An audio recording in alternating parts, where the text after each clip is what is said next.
तो good morning दोस्तों, बहुत स्वागत है आपका पीके की जीके यूट्यूब चैनल में। और आज है 10 अगस्त 2020। तो शुरू करते हैं आज के करंट अफेयर्स। पहला क्वेश्चन देखते हैं। पहला क्वेश्चन है, रोको टोको अभियान किस राज्य द्वारा चलाया जा रहा है? तो आपके पास चार विकल्प है, मध्य प्रदेश, उत्तर प्रदेश, बिहार और राजस्थान। आपको बताना कौन सा आंसर सही है। तो इसमें से सही उत्तर हो जाएगा आपका मध्य प्रदेश। मध्य प्रदेश सरकार द्वारा कोरोना संक्रमण से बचने के उपाय इस अभियान में बताए जा रहे हैं। ठीक है, कोरोना संक्रमण से बचने के इसमें मास्क पहनना, बार बार हाथ साफ करना, तो ये इस तरह की बातें इस अभियान के द्वारा जागरूकता फैलाई जा रही हैं। अगला क्वेश्चन देखते हैं, अमेजिंग अयोध्या नामक पुस्तक किसने लिखी है? ठीक है, चार विकल्प है, नीना रॉय, जगदीश चंद्रा, मनोज सिन्हा और अमित शाह। तो आपको बताना सही आंसर क्या है। सही आंसर हो जाएगा इसका नीना राय।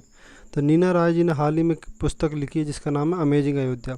अब अमेजिंग अयोध्या पुस्तक इसलिए भी महत्वपूर्ण है क्योंकि हाल ही में राम मंदिर की आधारशिला रखी गई है। तो ये किसने रखी है? ये हमारे माननीय प्रधानमंत्री जी ने रखी है। श्री नरेंद्र मोदी जी ने हाल ही में राम मंदिर की आधारशिला रखी है। तो ये पुस्तक उस लिहाज से भी महत्वपूर्ण हो जाती है। तो इसका नाम याद रखिए, किसने लिखी है? नीना राय जी ने। ठीक है, अगला क्वेश्चन देखते हैं, कावकज ये एक सैन्य अभ्यास हुआ है। ये आपको बताना किन दो देशों के बीच में हुआ है? भारत रूस, भारत कजाकिस्तान, भारत फ्रांस या भारत यूक्रेन। तो ये हुआ है भारत और रूस के बीच में। ये रूस में हुआ है, इसका आयोजन रूस देश में हुआ है। तो ये आपको याद रखना, कावकज नाम याद रखिएगा, भारत और रूस के बीच में। अगला क्वेश्चन देखते हैं। अगला है, हमारा घर हमारा विद्यालय कार्यक्रम की शुरुआत किस सरकार द्वारा की जा रही है? तो ये 8 से 15 अगस्त तक का जो हफ्ता है, इस पूरे हफ्ता को इसमें घोषित किया गया कि इस हफ्ता में हमारा घर हमारा विद्यालय योजना चलाई जाएगी। ये है मध्य प्रदेश सरकार। ठीक, अगला क्वेश्चन कि सीआरपीएफ के नए महानिरीक्षक कौन बने हैं? तो आपको चार विकल्प है, पीएस रानीपसे, अरविंद सक्सेना, प्रदीप जोशी और विपिन रावत। तो इसका सही आंसर है पीएस रानीपसे। ठीक है, अगला क्वेश्चन देखो, हाल ही में भारत छोड़ो आंदोलन की कौन सी वर्षगांठ मनाई गई है? तो ये मनाई गई है 8 अगस्त को, क्योंकि 8 अगस्त 1942 को ही भारत छोड़ो आंदोलन की शुरुआत हुई थी। ठीक है, भारत छोड़ो आंदोलन इसकी शुरुआत हुई थी और इसकी 8 अगस्त 2020 को कौन सी वर्षगांठ हो जाएगी? तो वो हो जाएगी आपकी 78वीं वर्षगांठ। ठीक है, ये क्वेश्चन था, छठा क्वेश्चन। साथ में देखते हैं, किस प्रदेश ने गूगल के साथ मिलकर ऑनलाइन शिक्षा प्रदान करने पर समझौता किया है? तो आपके पास चार विकल्प, महाराष्ट्र, गुजरात, बिहार और राजस्थान। तो ये किया है महाराष्ट्र सरकार ने। महाराष्ट्र सरकार ने गूगल के साथ मिलकर ऑनलाइन शिक्षा प्रदान करने पर समझौता किया है। ठीक है, तो ये इसका आंसर महाराष्ट्र हो जाएगा। इसका याद रखिए, गूगल और महाराष्ट्र सरकार के बीच में ये समझौता हुआ है। आठवां क्वेश्चन देखते हैं कि 129 लाख मीट्रिक टन से अधिक गेहूं खरीदने वाला इस साल 2020 की हम बात कर रहे हैं, तो पहला इकलौता राज्य कौन सा है? इतना 2020 की हम ये बात कर रहे हैं। तो आपके पास चार विकल्प, राजस्थान, झारखंड, मध्य प्रदेश और पंजाब। तो ये किया है मध्य प्रदेश सरकार ने। ये इकलौता राज्य जिसने इतने इस अमाउंट में किसानों से गेहूं खरीदे हैं।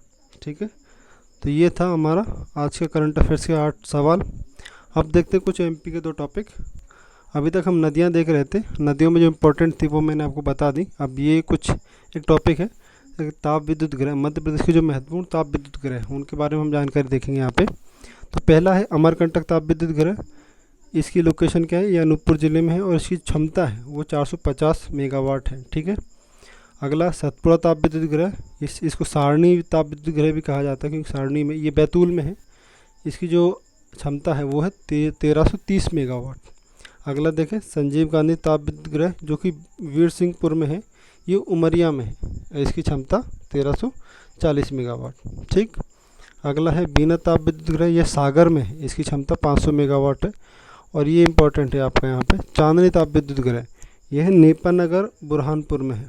ठीक, चांदनी विद्युत ग्रह, चांदनी ताप विद्युत ग्रह, इसकी मेगावाट क्षमता कितनी है? क्षमता इसकी 17 मेगावाट। ठीक है, चलिए ये था ताप विद्युत ग्रह के बारे में कुछ इन्फॉर्मेशन। अब देखते हैं अगला टॉपिक। अगला टॉपिक है मध्य प्रदेश की गुफाएं, प्रमुख गुफाओं के बारे में आपको जानकारी देनी है। ठीक है, तो पहला देखते हैं हम इसमें क्या है, भीमबेटका गुफा। तो भीमबेटका गुफा है आपकी धार जिले में। ठीक है, तो ये धार जिले में है और ये पूरा पाषाणकालीन गुफा मानी जाती है, पूरा पाषाणकालीन गुफा है।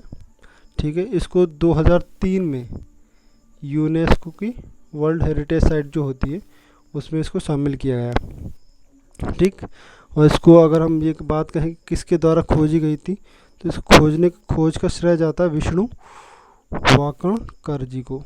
तो ये इसके बारे में कुछ इन्फॉर्मेशन है कि इसकी लोकेशन कहाँ है, धार में, पूरा पाषाणकालीन ये है, 2003 में यूनेस्को में वर्ल्ड हेरिटेज साइट में शामिल है और विष्णु वाकणकर द्वारा ये इसको खोजा गया था।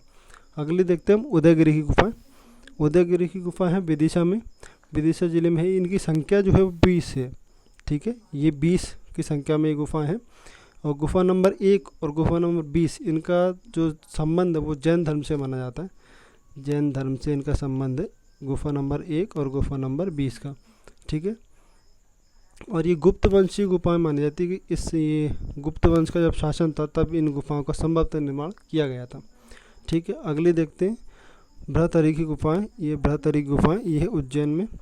अब उज्जैन में स्थित है ये गुफाएं। इनकी कुल संख्या की अगर हम बात करें तो ये कुल संख्या इनकी 9 है और इन गुफाओं में उज्जैन में अवस्थित है, ये मिल जाएंगे आपको। अगला देखते हैं बाघ की गुफाएं। बाघ की गुफाएं आपकी धार जिले में है। धार जिले में ये वाघनी नदी है, उसके किनारे ये गुफाएं हैं।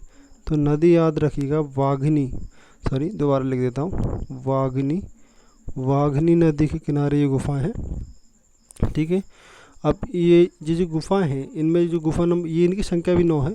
ये धार की जो गुफाएं हैं, इनके बाघ की जो गुफाएं हैं इनकी संख्या भी 9 है। और गुफा नंबर जो 4 है, 4 नंबर गुफा को रंग महल भी कहा जाता है, इस गुफा को रंग महल भी कहा जाता है। ठीक है, अगला देखते हैं माणा की गुफाएं।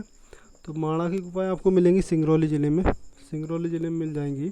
ठीक है, उसके बाद बिलोवा की गुफा ये आपको मिलेगी ग्वालियर में और मृगेंद्र नाथ की गुफाएं मिलेंगी आपको रायसेन में। तो ये थी कुछ जानकारी गुफाओं के बारे में। वीडियो पसंद आया तो लाइक करें, सब्सक्राइब करें। और ये था आज के करंट अफेयर्स क्वेश्चन और कुछ एमपी के जीके क्वेश्चंस। आप कल मिलते हैं एक नई वीडियो के साथ, तब तक अपना ध्यान रखिएगा। धन्यवाद।